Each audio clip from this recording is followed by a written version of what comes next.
இயேசுவின் பெயரில் வாழ்த்துக்களும் இறை ஆசீரும். இன்று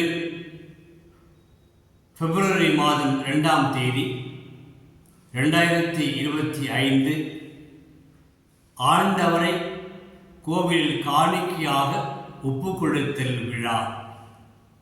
இந்த விழாவை கொண்டாட திருச்சபை நம்மை அழைக்கிறது.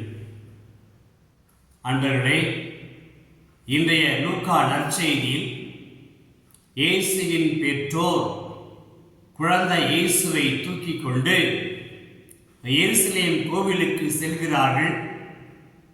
அந்த குழந்தை இயேசுவை காணிக்கையாக ஒப்புக்கொடுக்க இது அவருடைய சட்டமாகும். மோசே சட்டத்தின்படி இதை செய்ய அவர்கள் அங்கு சென்றார்கள். அங்கே சென்றவுடனே நடந்த நிகழ்வுகள் நமக்கு ஆச்சரியம் அளிக்கின்றன. பெற்றோர்கள் மோசே சட்டப்படி அதற்கு கீழ்ப்படிந்து ஆண்டவருக்கு தலைப்பேரான முதல் குழந்தை ஆண் குழந்தை ஒப்புக்கொடுக்க எருசலேம் கோவிலுக்கு சென்றார்கள். அங்கே நடந்தது, சென்றவுடன் சிமியோன் என்னும் ஒருவர் எருசலேமில் வாழ்ந்து வருகிறார். இவர் எப்படிப்பட்டவர்? நேர்மையானவர், இறை பற்று கொண்டவர், தூய ஆவியை பெற்றிருந்தார். இந்த தூய ஆவியானவர் இவரை தான் தன்னுடைய வாழ்வில் ஆண்டவர் மெசியாவை காணும் வரை சாகப் போவதில்லை என்று உணர்த்தப்பட்டிருந்தார். அது மட்டுமல்ல, தூய ஆவியானவர் அந்த குறித்த நேரத்தில் சிமியோன் அவர்களை கோவிலுக்கு வழிநடத்தி வந்தார். எதற்காக? இத்தனை ஆண்டுகளால் காத்திருந்த அந்த எதிர்பார்ப்பு இன்று நிறைவேறப் போகிறது என்ற உணர்வோடு அந்த சிமியோனை கோவிலுக்கு அழைத்து வந்தார் தூய ஆவியானவர். கோவிலுக்கு வந்தவுடன் சிமியோன் குழந்தையினுடைய பெற்றோரையும் குழந்தை இயேசு பார்க்கிறார். குழந்தை தன்னுடைய கையில் ஏந்துகிறார். இத்தனை ஆண்டுகளாக தான் எதற்காக உயிர் வாழ்ந்து கொண்டிருந்தாலோ அது இன்று நினைவேறிக் கொண்டிருக்கிறது என்ற அந்த ஆனந்தத்தில் நன்றி பெருக்கோடு குழந்தையை கையில் ஏந்தி அவர் இறைவனுக்கு நன்றி சொன்னார். அது மட்டுமல்ல, இந்த குழந்தை இஸ்ராயல் மக்கள் பலரின் வீழ்ச்சிக்கும் எழுச்சிக்கும் காரணமாக இருக்கும், எதிர்க்கப்படும் காரணமாகவும் இருக்கும். அது மட்டுமல்ல, இந்த குழந்தை பிற இனத்தாரினுடைய ஒளியாகட்டும். இப்படி குழந்தையை பற்றி பெற்றோருக்கு ஆச்சரியமாக இருக்கிறது. ஆனால் குழந்தையை பற்றிய உண்மையை அவர் எடுத்துரைக்கின்றார். அன்பர்களே, இந்த நிலையில்தான் அந்த கோவிலில் பல ஆண்டுகளாக பெண் இறைவாக்கினர் ஒருவர் இருந்தார். அவர் பெயர் பானுவேல் மகளாகிய அண்ணா. இவர் 85 ஆண்டுகள் வயது முதிர்ந்தவர். 7 ஆண்டுகள் தன்னுடைய கணவரோடு வாழ்ந்த பிறகு கைம்பெண் ஆனார். அந்த நாள் முதல் கோவிலிலே இருந்து கொண்டு அல்லும் பகலும் இரவும் பகலுமாக கோவிலில் திருப்பணி செய்து வருகிறார். இவர் ஒரு இறைவாக்கினர். மக்கள் இவரை நம்பினார்கள். எனவே இந்த இறைவாக்கினராகிய இந்த அண்ணா என்ற பெண்ணும் ஆண்டவரின் வருகைக்காக காத்திருந்தவர். இவர் அந்த குழந்தை கண்டவுடன் அங்கிருந்த எல்லாருக்கும் சொல்லுகிறார், உரைக்கின்றார், குழந்தை இன்று மெசியா உங்களுக்காக பிறந்திருக்கிறது, நமக்கு வாழ்வு கொடுக்கிற குழந்தை இவர்தான் என்று அவரும் சான்று பகர்ந்தார். ஆகவே இன்றைய ஆண்டவரை காணிக்கையாக ஒப்புக்கொடுக்கிற இந்த பெருவிழாவில் 2 ஆளுமகனை பார்க்கிறோம். யார் இவர்கள்? ஒன்று சிமியோன், மற்றொன்று அண்ணா. இந்த இருவருடைய பண்புகளை பாருங்களேன். இறை பற்று கொண்டவர்கள், நேர்மையானவர்கள், திருப்பணியில் ஈடுபட்டிருந்தார்கள், தூய ஆவியால் நிரப்பப்பட்டிருந்தார்கள், தூய ஆவியை பெற்றிருந்தார்கள். அதனால் தான் இத்தனை ஆண்டுகளாக அவருடைய இருக்கின்ற நம்பிக்கையான சற்றும் குறைவிடாமல் வளர்ந்து கொண்டே இருந்தது. தங்களுடைய வாழ்வில் மெசியா ஆண்டவரை பார்ப்போம் என்று அந்த நம்பிக்கையை கடவுள் நிறைவேற்றினார்.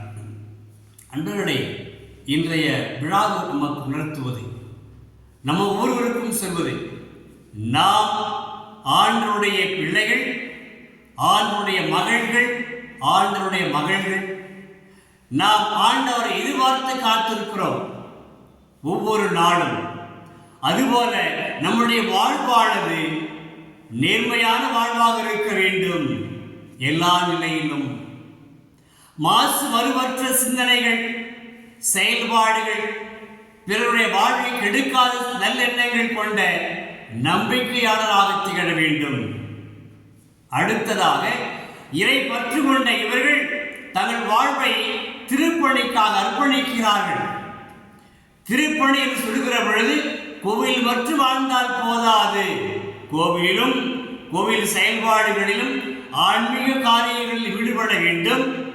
அதுபோல அவருடைய சுற்றுப்புற வாழ்வும், சமூக வாழ்வும், உறவு வாழ்வும் நன்றாக இருக்க வேண்டும், ஆரோக்கியமானதாக இருக்க வேண்டும். பிறருக்கு தீங்கு இழைக்காத நேர்மையான, உண்மையான, நம்பிக்கை ஊட்டுகின்ற இறை அடியார்களாக இந்த இருவரும் வாழ்ந்தார்கள். தன்னுடைய வாழ்வால், சொல்லால், செயலால் நம்பிக்கை குறையாமல் பிறருக்கு நம்பிக்கை அளித்து வாழ்ந்து வந்தார்கள். இறுதியாக சிமியோனும் அந்த அண்ணாவும் பிறருடைய வாழ்வில் நம்பிக்கையூட்டி சாட்சிய வாழ்க்கை வாழ்ந்தார்கள். அற்புதமானவர்கள். கடவுள் நம்மையும் இறை பற்று கொண்ட இறை நம்பிக்கையாளர்களாக வாழ அழைக்கிறார். நம்முடைய வாழ்வு ஆண்டவருக்கு உகந்ததாக இருக்க வேண்டும். அதுதான் பெரிய அர்ப்பணிப்பாகும். இறுதி நாம் பார்க்கிறோம்.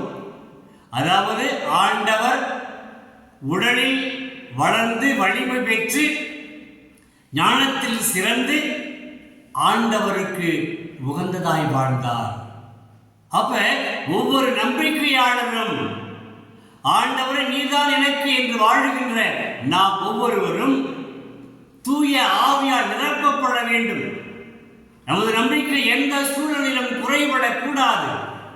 ஆண்டவர் மீது நம்பிக்கை வைக்கின்ற நாம் நம்முடைய வாழ்க்கை மீது நம்பிக்கை வைக்க வேண்டும்.